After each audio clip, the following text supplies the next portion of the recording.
I'm Rick Barnes with the Daily Memphian. Welcome to The Sidebar, a weekly show on the community, arts, culture, and more. Today, we are continuing to mark the upcoming 5th anniversary of the Daily Memphian with a second part of a conversation with Andy Cates, board chair of the Daily Memphian, my friend, one of the co-founders. So stay with us for a conversation with Andy. So I rudely cut you off last week. We haven't spoken since. And you were very angry that I didn't let you ask as many questions you wanted. So this is the floor is yours to continue this conversation and ask whatever you want and say whatever you want. You know what? I really have nothing to say. Let's move on. No, all right. So my question is this.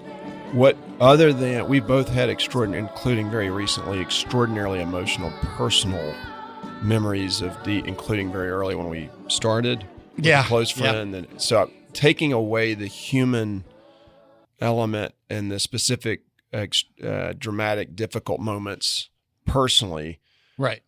The biggest stressor or challenge to you since we started this? In other words, more around the business side, less around the human side, and more of that. I think for me, it is weird to think about. It's been a really stressful 5 years, personally, for you and for you as well. Yeah, you know what I mean? So we've been friends, but we spent a lot of time together. Yeah. I think the stress, there's been certain stories, certainly as we record this, it's almost the 1 year anniversary of Eliza Fletcher. Yeah, but Sam's saying you're not allowed to use those. Okay. Something that's that deeply personal to both of us and it's got its own, I'm saying more mundane than that. Those are critical. I'm not diminishing that at all. Those go so deep, I don't even want to go into a podcast on that. Gotcha. No. But I'm saying more of, as an example, when we realized we had a deficit somewhere, not necessarily a financial deficit, but we've got to do something about this or that, or something where we feel like maybe a better way to ask the question is you'd said, well, we made plenty of mistakes. This is what we've done right. What do you think was the biggest? I'll ask it a different way and say, what do you think the biggest mistake we made was? Well, not having enough people to start. I mean, that sort of, it set us back in a certain way. That was one of the biggest mistakes, underpricing it. We knew we wanted to be affordable, as you and I both know, the subscription fee, although it's $109 now, $13-14 a month, it doesn't cover everything, but we've been trying to find this balancing act of having an affordable news site that's very locked down in a city that has a lot of poverty. But we launched at $7, which was crazy. $7 a month. The not enough people.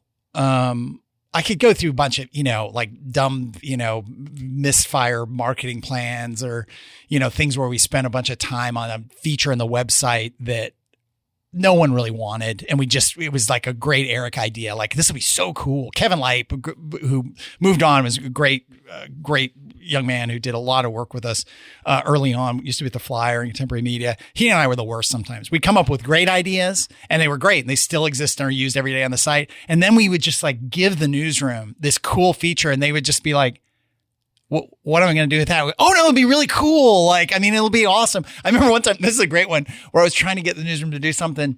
I was I was tired that day. And I was saying to Clay Bailey, who's our suburban editor at the time, was our suburbs editor, sports editor. And I was like, well, Drew Hill and maybe Jeff were down in the Bahamas or something at a, preseason basketball thing. Yep. And I said something like, well, can't he just capture some video? And just, maybe we could live stream some of it. And Clay goes, Eric, can you type while you hold a phone? That was like, we need more video. We need more video. Exactly. We need more video. We had we launched with, I think 27 podcasts or something. We had 10 podcasts when we launched. I feel like we had the High Ground podcast. We had a bunch of other ones. There were a bunch of things like that. We just tried to do good ideas that I had or you had or someone had. And then you kind of look at it and go, we did first year before COVID, we did way too many events. We were doing 3 food events a month. We were doing too many business seminars. It was just sucking. And we were running from event to event. So I could go, those kinds of things. I would say that, the stress thing though, I think without going to a specific incident, a story like I did, I think the relentlessness of it. And you experienced some of this because you're very, you know a lot of people in Memphis. You've lived here forever. People associate you with Daily Memphian. Sometimes you just want to go to dinner, right? And sometimes you just want to be with your wife, your lovely wife, or I just want to be with my girl. but people will say, hey, what about this thing? And it could be anything from Tom Lee Park to Barbecue Fest to a big crime incident to a fun thing the Grizzlies did. And the relentlessness of it is a compliment to us achieving what we were after, and probably even then some, in terms of feeling like we were talking last week when we were talking about this in the origin stories, feeling like in some ways it's been a couple years, in some ways it feels like we've been here forever, which people say to me a lot. I think it is relentless. It's nonstop. People, and I'm very accessible and you're very accessible. People text me, they email me, they call me, they have thoughts, they come up to me in coffee shops. I appreciate all that. I think it's a real compliment to the work that all of us at Daily Memphian have done, but it is nonstop. Yep.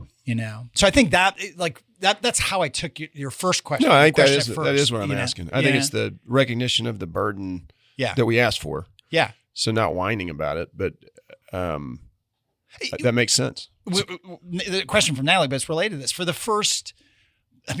first 2 years, like the year before launch, the year after launch, what percentage of your time, work-related time, not family, not friends, work-related time was devoted to this project?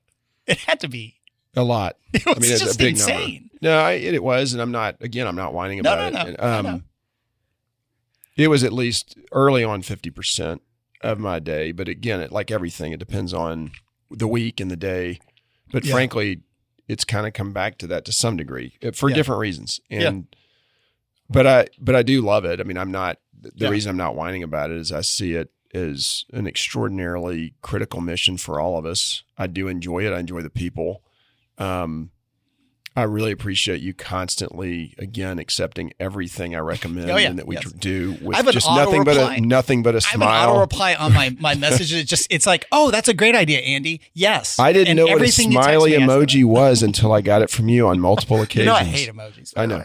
And so anyway, but a lot. And then, and early on, even more than that probably, but again, and that also does get into, we knew, all of us, not just two of us, everybody involved with us, it's going to be harder than we think. Like any startup, it's going to be harder than you think. And it's going to, but you were mentioning too on some of it's interesting, your answer on some of the things we did that you characterize as maybe wrong. The flip side is that was necessary momentum. Having the extra events that you said were too many events. Well, it's not easy to establish a brand and an institution and a media source that you're expecting lots of folks to follow literally from scratch. I mean, and again, the huge advantage is so many of the journalists were so well loved and known, but we couldn't have done it. I don't know if that's possible if you don't have that team day one. Yeah. Yeah.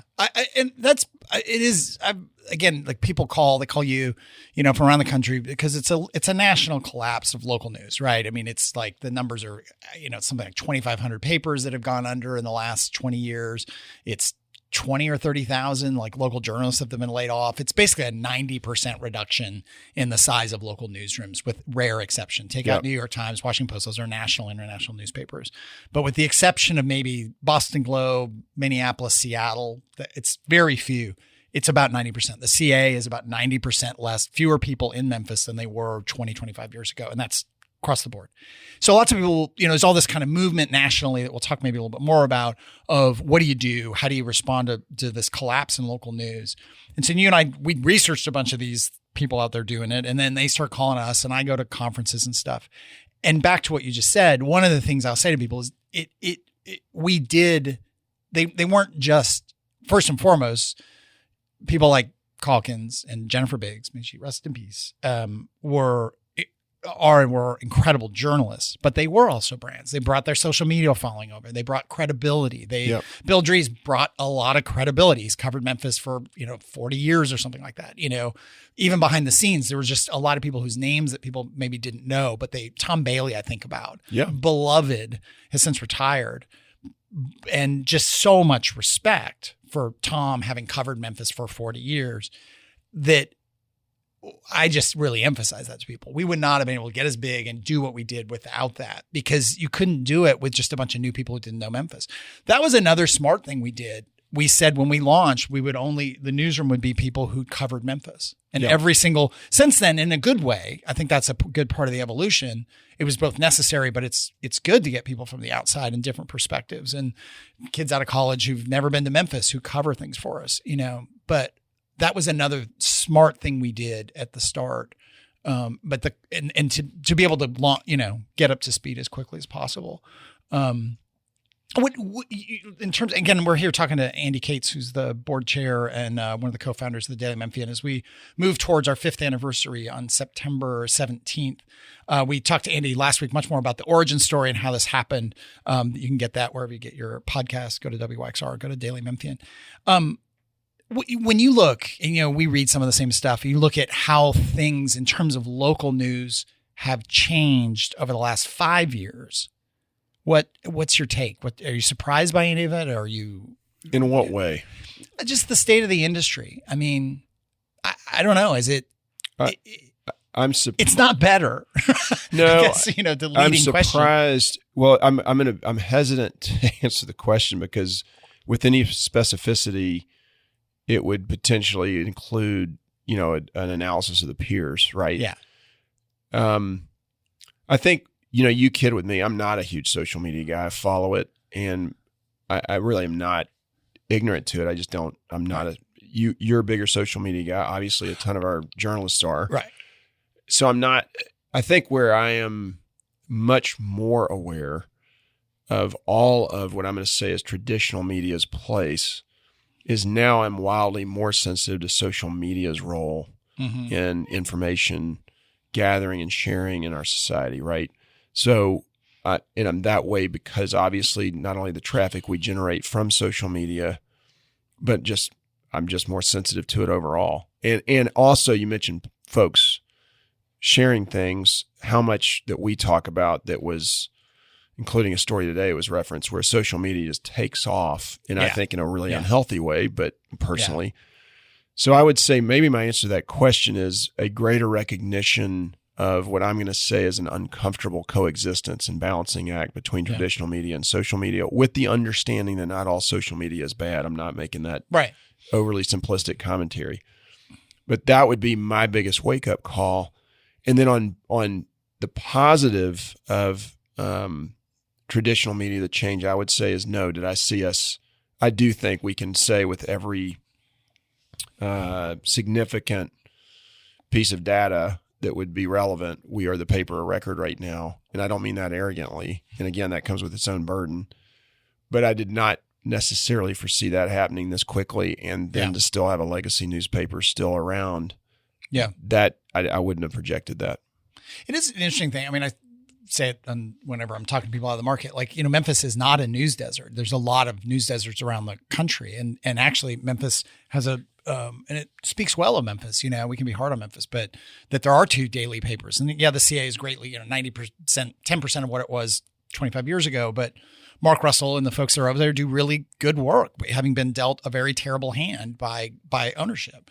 And you've got an ACBJ paper that does a good job. You've got Contemporary Media that thankfully has local ownership that, supports the flyer and the magazine. And you've got all kinds of niche publications and, Wendy's thing and Mark and David's thing and all that. It's good in that sense. And I think the nice thing about that is I think we do in many ways all make each other better, because there's this competition over stories. I agree with that. So and there's And we're it's a luxury. It's not the way, like Tacoma, Washington, where I grew up.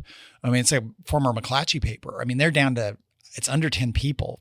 Tacoma's not near as big as Memphis, but there's a little alt weekly kind of, and this little shell of a daily paper and some blog posts. Like, it's really, and it's a sizable city with a lot going on there, a lot of problems, challenges, and opportunities and cool things. And my friends are still in and around there. Like, it's awful. And there are many, many cities like that of Memphis' size or smaller or even bigger that have just been, they don't have a lot of Well, and the thing that I should have also added that I did not foresee is the critical importance of the Fourth Estate politically and how polarized we are as a country, and with things again like COVID.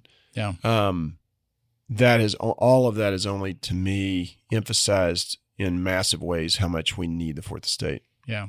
Let me do a little housekeeping as we continue to talk to Andy Cates about the 5th anniversary of the Daily Memphian coming up on September 17th. Yeah, I'm doing housekeeping again. I do it every week. Every week. I know you're an avid follower of the show, but this is what I do. I remind everyone, this is what I do. I remind everyone that I'm Eric Barnes, and this is The Sidebar. It airs on WYXR 91.7 every Thursday at 11:30. It's not just a radio show. It's one of many weekly podcasts we do at the Daily Memphian, including the Behind the Headlines podcast, Bill Dries and Sam Hardiman's Politics podcast, On the Record, the Memphis Grizzlies podcast that Chris Harrington and Drew Hill do, the food podcast, Sound Bites, that Chris Harrington is hosting now as we continue more in the passing of Jennifer Biggs. Sound Bites also airs on WYXR every Thursday at 11, and all of the podcasts are on the Daily Memphian site, as well as iTunes, Spotify, wherever you get your podcasts. You can get this show and Sound Bites on WYXR, or get the WYXR app, or you can also listen to the other talk shows on WYXR, which we did need to talk about this week, about the whole origin of our weird involvement in the origin of WYXR. WYXR is nonprofit listener-supported radio, so consider becoming a member or supporting them. And also, please do subscribe to the Daily Memphian if you're not already, or consider a donation. And we are also a 501c3 nonprofit newsroom and need your support. Coming up soon, we've got Mary Casciola, Holly Whitfield, and Jane Donahoe, 3 of the key leaders in the newsroom of the Daily Memphian, who were not with the Daily Memphian at the start, which is part of the reason I grouped them together. We've also got Jason Israel and Kate Crawford, who are our whole tech backbone. They have begrudgingly agreed to come on and talk about Daily Memphian and the whole technology back end of what we do.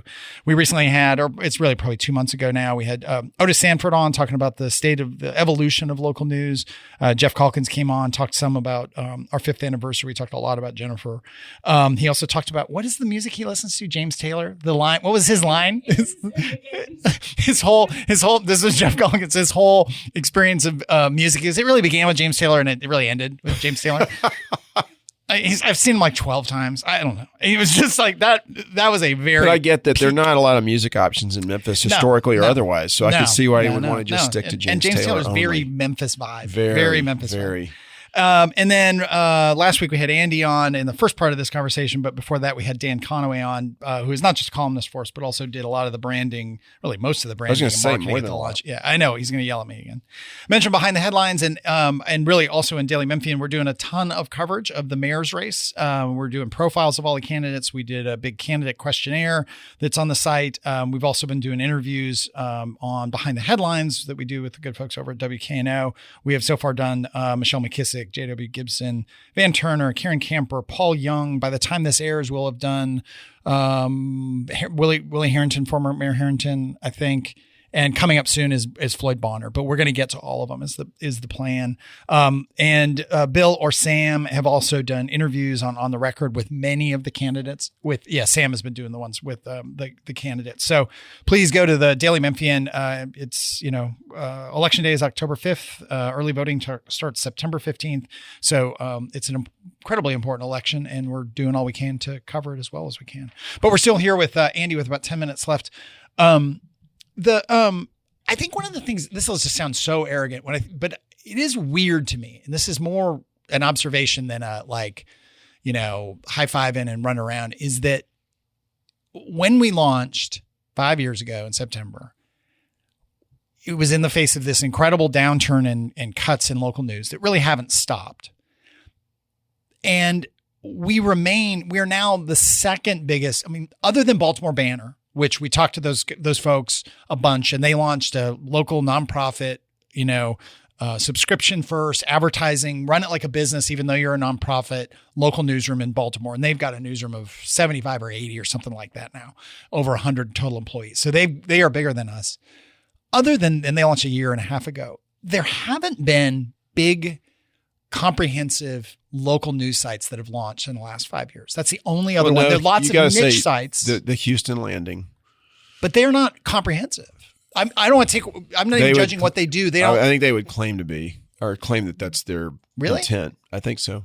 Interesting. But either way, I'm agreeing with your broader point. And I would there's one more. And I'd even say Baltimore. Then you got Salt Lake that converted to nonprofit, right. but not it was really 100-year-old paper or whatever it was. No, I don't. Didn't that surprise you? No. Why? Not as much now that we've done it. Yeah. We had a perfect storm, including you, of talent and the right people in the right seat We had extraordinary generosity in this town that made it possible. We had a situation where we were able to steal all the best talent in the existing media world locally, most of it. I mean, a ton of it. So I would say when you look at all the pieces that have to come together, it's exceedingly difficult. Yeah. I am surprised more folks aren't trying to do it.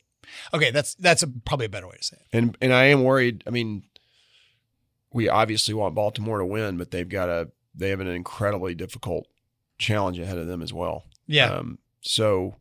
And they're in a fist fight with a legacy paper. Yeah. I mean, anyway, so I am not as surprised, especially as we learn how difficult it is. Yeah.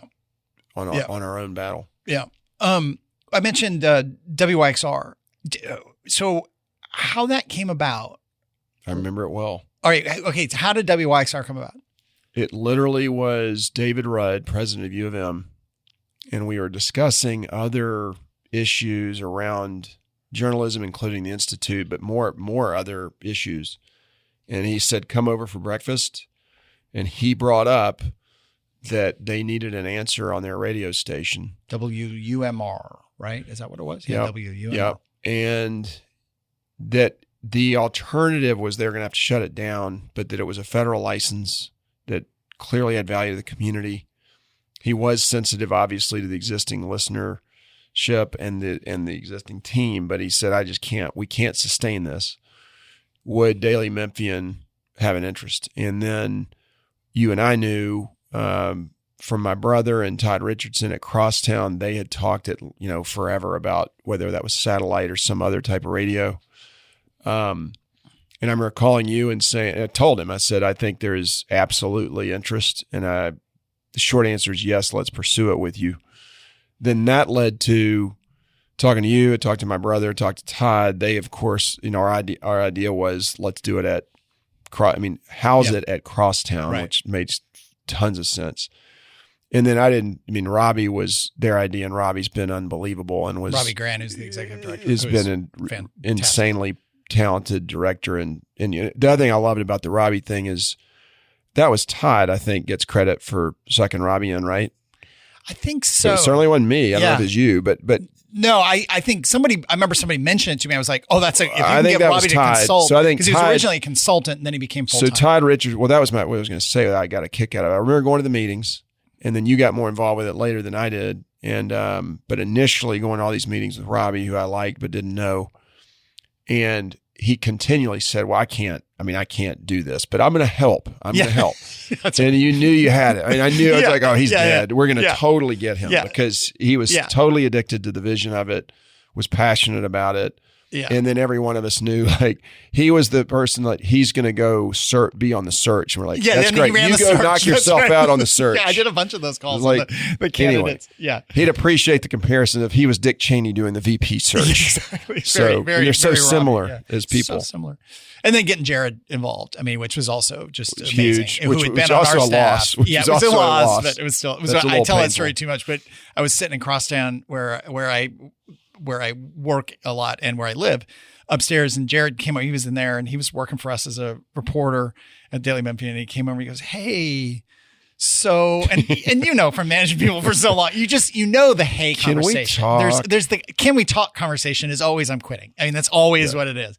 Or I've got a better offer or something like that. And he kind of started talking about WYXR and talking to Robbie and I said, Jared, I know you're going to apply for the job there. I can't remember what his official title is, but he's director of program. Yeah, something. Yeah, program. But he's Jared, and I go, I know you're going to do that. And he goes, I really love Daily Memphian. I really love it. I go, but you literally, I said something like, you were made to do this job at WYXR. Yeah. Like I was a board member, so I had to be careful. I wasn't going to promise him the job, but that was also a gain and a loss the same day. Yeah.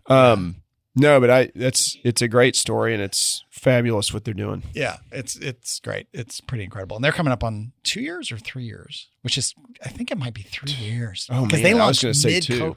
They launched. No, it has to be almost 3. Launched during COVID. That was nuts. No, wait. No, they all. Yeah. Anyway, I think it has got to be coming up at 3. There's this game that you and I play, and we've done since before we launched, which is we try to call each other and scare each other, which sounds like there's a lot of juvenile stuff that you and I talk about that we're not going to talk about with the recording. Out, but go ahead. Yeah, but there's this, I've tried to describe this to people where like, I'll know that you're calling a really important advertiser or something like that. And you're like, all right, I got a call with them and I'll call you afterward. And later in the day or the next day you go, we have a problem. And I'm like, and you just try to freak me out. He goes, and I don't want to say an advertiser name because I'm not doing this story very well, but it is to freak you out and I'll do the same thing to you. Like this person's they're going to quit. And you're like, what? And I'm like, no, I'm kidding. They're totally fine. Yeah. Everything's great. We do that way too much. And I think we should stop. We've delayed it a lot. I mean, I think it's gone because down. We're tired. It's gone down because we're exhausted, stressed out, and we don't joke There's some much. good ones though. And I almost, because I can't name names, but there's a couple really good ones that I really was like kind of shook where you said, have you, anyway. There's also driving related ones. Because when we went to 50 meetings. Yeah. The time I almost got you to drive down a ravine into down a hill. That was great. That was great. Favorite. And then also a dead end at high speeds. But it doesn't matter because we live in Mad Max roads and there's no law enforcement, so it doesn't matter. We can drive how we want as long as we're going over 100. Exactly, and we're professionally trained. What else? We have a minute left. Well, I mean, you took most of the time doing announcements. There was like, and those are really unimportant announcements. Like I shouldn't ask people to subscribe. I have a or list, donate, and I was assuming that was for one of the next 8 episodes. So, do you want me to go ahead and start my list now, or are we literally finishing? Talk faster. I would like everybody to give large sums of money, time, and emotional energy, as well as obviously reading daily and subscribing to Daily Memphian. We need you. How about that? That was That's good. That's my announcement. Yeah, we are in the middle. By the time this airs, we will have started our big year-end campaign, our 5-year campaign. So truly, people they should support. Thank you for what you've done. You've done an amazing job. Natalie, thank you what you've done. You've done an amazing job, and I'm proud of it, and I'm proud to be associated with it. Yeah. Last question I always try to ask people, and I think I asked you, but I don't know that I did a year when you first came on. What was the first concert you ever went to? Bruce Springsteen, Born in the USA, Mid-South Coliseum. Mid-South Coliseum still. Nice. And my mom worked for MIFA, so I got to do backstage and collect cans because Springsteen would give to the food banks everywhere he went. And so he would be really nice to the people that were volunteering. And that was my first concert. I got to go backstage and then go to the green room at the end and meet the band. Did you really? Yeah. So that's awesome. And that's Bruce Springsteen at his height. Yeah. So I was done. Like every other concert I went to is like, where's the backstage entrance? Where do I get, when do I meet the band? Did I tell you I told you about going to see Killer Mike, right? The rapper. Yeah. By the way, what was your first concert though? My first concert was Robert Plant at the Seattle Center Coliseum. Post Led Zeppelin. His first tour after his first. Pictures at 11 or Pictures at 11. Yeah. Good. Yeah. Thank you. Poem. That was good. It's also, I think, not James Taylor, but I tried. Not James Taylor. It's no James Taylor. All right. Thanks. Jeff's going to hate us. I know. He won't care. He won't care. You got to listen to that podcast. Thanks for having me. I'll see you in 5 years. See you in 5 years, or we're going to lunch after this. But that is all the time we have this week. Again, join us again next week, WYXR 91.7, or download the podcast wherever you get your podcasts. Thanks very much.